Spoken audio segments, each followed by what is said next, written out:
I got a patron request from Tony to review the 2006 remake of Black Christmas. I've seen the original movie from 1974, which I thought was pretty good. I've also watched the remake that was released in 2019, which I really hated. So I did not know what to expect from this version, although it's interesting all three films take different approaches with this story of a bunch of women in a sorority being terrorized by a serial killer. The 2006 remake got negative reviews from critics on its original release and was mostly ignored by moviegoers. Dimension Films even released it smack dab on Christmas Day, which did not give it much room to find an audience in theaters before people moved on from the holiday. However, it became one of those movies that gained a more appreciative cult following over time. But where do I stand with this movie? I thought it was a flawed movie that did show occasional moments of creativity. I found the most interesting aspect was the backstory given to the serial killer Billy.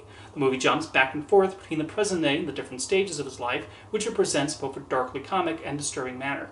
Billy starts off kind of sympathetic because of the way his mother treats him, but then he turns out to be just as horrible as she is. There's a message about how terrible home environments can have a damaging effect on someone's psyche, and while some are able to break free from that, not everyone is so lucky. Although Glenn Morgan chooses to direct the entire film in such an over-the-top manner, I don't think we're meant to take it too seriously. When we cut back to the sorority sisters, I don't think that part of the movie is nearly as interesting, and I found those characters to be largely interchangeable. You do get a few recognizable actors like Mary Elizabeth Winstead, Lacey Chabert, and the late Michelle Trachtenberg. And Andrea Martin plays the house mother after playing one of the sorority sisters in the original. However, they're not exactly given the most compelling characters to play, and little about them stuck out to me. Although I guess it is kind of amusing seeing Chabert in a dark Christmas movie like this, considering she's become the face of Hallmark Christmas movies, which, let's just say, are very different tonally.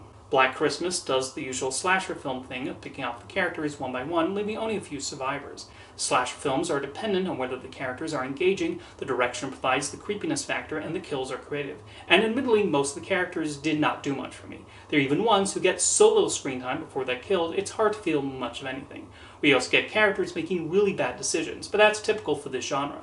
For example, when Billy is locked up in the asylum, the main guard is surprisingly casual about the serial killer with a fetish for Christmas. He even walks into the cell alone, and so you sit there waiting for the inevitable moment when Billy pops out from behind and strikes. And what do you know? He does. Some of the murders do show some level of creativity. Glenn Morgan was also one of the writers of Final Destination 1 and 3, so you see a bit of that sensibility shine through, and he also makes good use of the camera in certain scenes. The cinematography heightens the irony of all this bloodshed happening in what is usually considered a cheery and festive time of year. And I do think it's meant to be seen as a comedy, although only a few sporadic laughs showed up during the movie. I did find the ending felt rather tacked on, and just seemed to exist to pad out the runtime a bit. And yet, even then, the end credits started rolling in what felt like an anticlimactic spot. There were actually multiple endings filmed, all of which were set at the hospital, but I would prefer to just end at the sorority house. Glenn Morgan had his own preferred ending, but Harvey and Bob Weinstein mandated him to film a new ending, which was the one ultimately used. In the North American cut, anyway. There exists a European cut, which has alternate death scenes and a different ending.